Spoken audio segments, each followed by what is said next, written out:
बिस्मिल्लाहिर्रहमानिर्रहीम अस्सलाम वालेकुम। अमेरिका की 250 साल तारीख में शायद कभी ऐसा हुआ हो कि किसी भी मेहमान को जो वाइट हाउस में आए प्रेसिडेंट हो उसको धक्के देकर निकाला गया हो। पहली मर्तबा ये जलालत भी हाथ में आई है इस्टेब्लिशमेंट के और फौज के मोहरे ज़ेलेंस्की के हाथ में।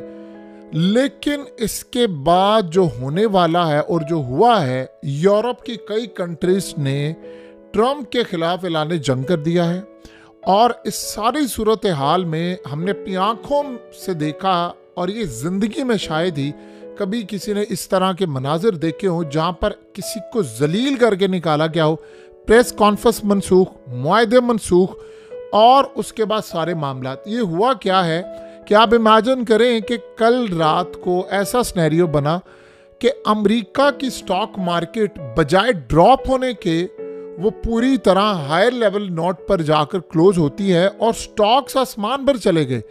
यानी ऐसी सूरत हाल के अरबों डॉलर्स का फायदा हुआ स्टॉक मार्केट में और फाइनेंशियल क्रैश जो है वो यूरोप में मुंतकिल हो गया। और आप सोचें कि सारे का सारा मामला क्या था और ये कहानी जो है वो किस तरह इस शख्स को धक्के देकर निकाला गया कि ना मुआहदा हुआ, ना डील हुई, ना कुछ हुआ।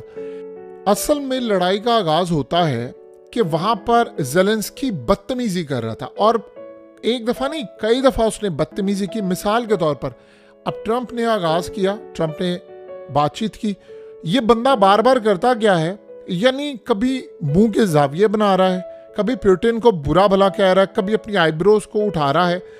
अब आप ये सोचे, ट्रंप आपको पता है जब गुफ्तगू कर रहा होता है वो जोक्स मारता है। आप इमेजिन करें ये बार बार पुतिन को कहता है दहशतगर्द है और जोक्स मार रहा है, कभी कह रहा है कि फलाना है फलाना, यानी जब भी गुफ्तगू ट्रंप कर रहा है उसको इंटरप्ट कर रहा है। अब ट्रंप को तो आदत नहीं है, वो तो बड़ा एक प्रोफेशनल बंदा है। अब उसने जब ऐसी सूरत हाल देखी, रिपोर्टर के सवालात आ रहे थे, मुंह बना रहा था, फलाना जी मैं सूट पहन कर नहीं है, ये भी ट्रंप को एक जलाल लगी कि भाई यहाँ तो आपका कोई इंडिया पाकिस्तान के साथ ट्रेडिशनल लिबास हो तो आप समझ आती, मुंह उठाकर आम से घर वाले कपड़ों में आप प्रेसिडेंट। और ट्रंप ने इसका मजाक उड़ाया कि भाई ये बड़े अच्छे कपड़े पहन कर आए। आप इमेजिन करें कि इस सूरत हाल के अंदर ट्रंप उसको कह रहा है कि जी मैं आपकी मदद करूंगा, फलाना करूंगा। यानी उस सारी सूरत हाल के अंदर असल में वो बार बार क्या कहता है, लड़ाई कहाँ से शुरू होती है? लड़ाई होती है कि जब वो कहता है कि पुतिन हमला कर देगा अमेरिका के ऊपर और इस सूरत हाल के अंदर तुम्हें नहीं छोड़ेगा, फलाना करेगा और अमेरिका सिक्योरिटी दे, फलाना दे। और बार बार एक ही बात, पुतिन नफरत करता है यूक्रेन से और तुम लोग जो आगे बढ़कर कह रहे हो तुम जाकर पुतिन को कहो कि वो पैसा पे करे। और इस सूरत हाल के अंदर जब ये सारे का सारा मामला हुआ और बार बार वो कभी बदतमीजी कर रहा है, ट्रंप बात करे और उसको कह रहा है नहीं आप लोग ठीक नहीं कर रहे, फलाना नहीं कर रहा। उसके बाद आता है वाइस प्रेसिडेंट वेंस ने जब ये बात की, उसने कहा कि तुम बेइज्जती कर रहे हो, डिसरिस्पेक्टफुल हो डोनाल्ड ट्रंप की, तुम तमीज से बात नहीं कर रहे, तुम बात ठीक तरह नहीं कर रहे और तुम्हें अदाब नहीं है गुफ्तगू करने के। तो कहता नहीं मैं बड़ा अदब कर रहा हूं। उसने कहा नहीं तुम अदब नहीं कर रहे, तुम्हें पैसा दिया, तुम्हें हथियार दिया, तुमने वहां पर मिलियंस ऑफ लोगों को मरवा दिया, हम यहाँ पर बुला रहे हैं कि तुम्हारे लोग बचे और तुम आगे से बदतमीजी कर रहे। उसके बाद ट्रंप का पारा फिर चढ़ गया। उसने कहा अब तुम अपना मुंह बंद रखोगे और तुम बात नहीं करोगे। उसने कहा कि 350 अरब डॉलर तुम्हें दिए, 2 हफ्ते के अंदर अंदर तुम्हारे यहाँ पूरा यूक्रेन फतह हो जाता अगर हम ना पीछे खड़े होते। और मैं तुम्हें बुलाकर ये कह रहा हूँ कि अमन करो, फलाना करो, तुम आगे बदतमीजी करो। फिर आप ये देखें कि ट्रंप ने उंगलियां मारी उसको, उसके यानी कंधे के ऊपर के मुंह बंद रखो, तुम बात नहीं करोगे। और वहां पर उसने जो बेइज्जत किया, जो लहजा था ट्रंप का, वो जिंदगी में कभी नहीं देखा। उसने कहा तुम्हारी औकात क्या है? उसने कहा यूक्रेन तुम्हारा कहा, यूरोप का काम था कि तुम्हें सपोर्ट करता, हमने तुम्हें पैसा दिया। आप इमेजिन करें कि वहां जो लड़ाई हुई है, वहां पर जो उसने बेइज्जती की, उसके बाद सिनेरियो ये बना कि ट्रंप गया, उसने कहा मीटिंग नहीं करनी। उसने व्हाइट हाउस के एडमिनिस्ट्रेशन को कहा इसको निकालो यहाँ से, निकालो इसको, धक्के देकर इसको बाहर निकाल। उसके बाद ज़ेलेंस्की को कहा कि आप फौरी तौर पर यहाँ निकले। आप ये देखें कि इस इंडेक्स के ऊपर यहाँ पर एक जगह ट्रंप ने खड़े होना था, एक जगह ज़ेलेंस्की ने खड़े होना था। यहाँ पर मीटिंग के बाद होनी थी प्रेस कॉन्फ्रेंस। यानी प्रेस कॉन्फ्रेंस में बातचीत होनी थी, सवालात के जवाब बात होने थे। ये तो स्टार्ट था ना। अभी व्हाइट हाउस में जो एंट्री होती है, पहले ही गुफ्तगू करते हैं, फिर मीटिंग करते हैं, मीटिंग के बाद एक होती है प्रेस कॉन्फ्रेंस। यहाँ पर लोगों ने सवालात करने थे, वहाँ पर फैसला होना था। तो उसने कहा जी कोई प्रेस कॉन्फ्रेंस नहीं होगी, इसको निकालो यहाँ पर। अब आप इमेजिन करें, ये पहली दफ़ा हुआ है कि इतने हीटेड आर्गूमेंट्स के बाद निकाल दिया गया। इसको आम जुबान में कहते हैं धक्के देकर निकालना। जाहिर सी बात है, आपको कहा गया निकलो यहाँ से, वो कहता नहीं मैंने मीटिंग करनी, उसने कहा निकलो यहाँ से, ट्रम्प ने तुमसे कोई बातचीत नहीं करनी। और आप इमेजिन करें कि अरबों डॉलर्स के वहाँ पर मुआहदे होने थे कि भाई ये सारा कुछ हमने यूक्रेन की चीज़ें लेनी है, वहाँ पर मुआहदा करने के लिए जा रहा था। उसने कहा नहीं कोई मुआहदा नहीं होगा मिनरल्स का, निकलो यहाँ से। और उसको निकाल दिया यहाँ से, व्हाइट हाउस से निकाल दिया उसको। यानी आप अंदाज़ा करें, धक्के देकर आप सोचे किसी को आप निकाल दे, प्रेसिडेंट को।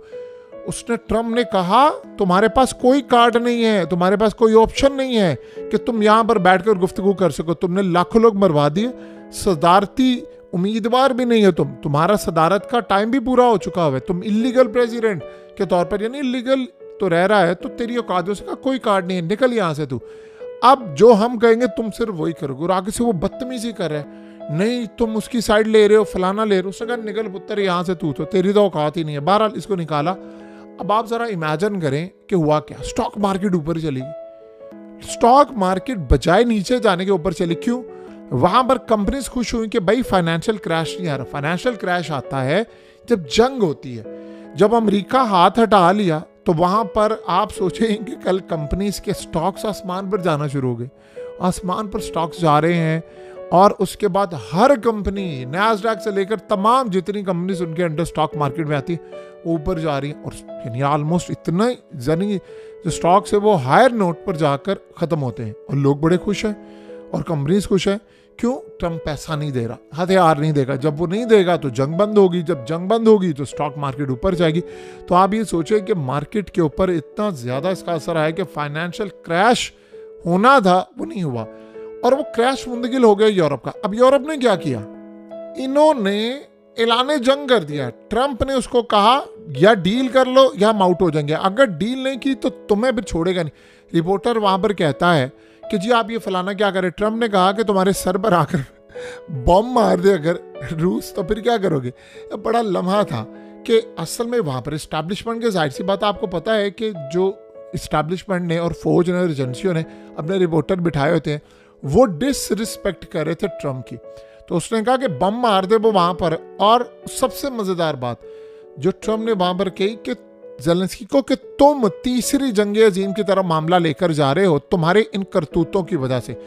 अब आप इमेजिन कर लें कि सारी सूरत हाल में क्या होता है कि उसके बाद यूरोपियन लीडर्स आते हैं, वो आकर कहते हैं कि ट्रम्प को ऐलान जंग उन्होंने कर दिया। मैक्रन कहता है कि अगर कोई बदतमीज एग्रेसर है तो वो रशिया है, उसने हमला किया है और उसने ये सारा काम किया। अब ज़ेलेंस्की आया और आकर उसने कहा कि जो सारी सूरत हाल के अंदर हमें फौरी तौर पर सपोर्ट करना चाहिए ज़ेलेंस्की को। ट्रम्प के खिलाफ जाकर बात की।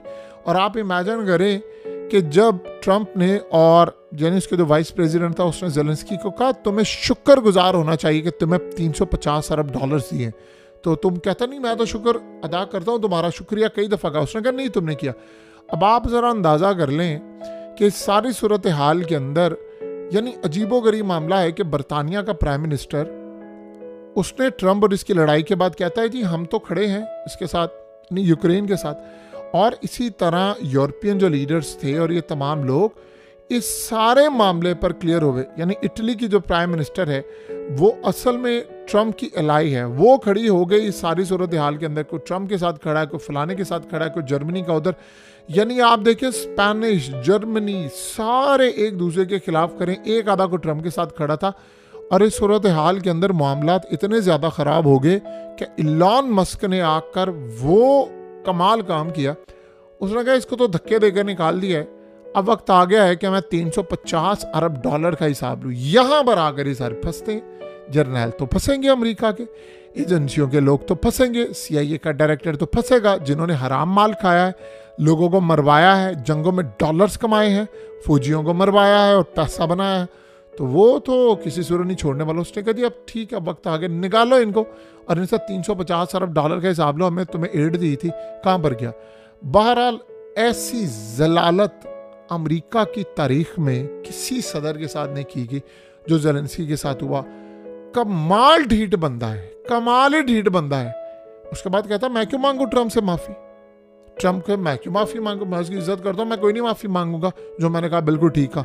औकात ये है कि प्रेसिडेंट इलेक्ट हुआ नहीं है, ये खत्म हो गई है मुद्दत, लेकिन पीछे बैठी जो इस्टेब्लिशमेंट है वो इसको पिंच करी, नहीं तू ये काम कर काम। यहां से आप अंदाजा कर लें इस्टेब्लिशमेंट दुनिया की कितनी खूनखार होती है कि ये लोग अमेरिका से लेकर दुनिया भर में डॉलर्स यूरो के लिए जंगे करते हैं।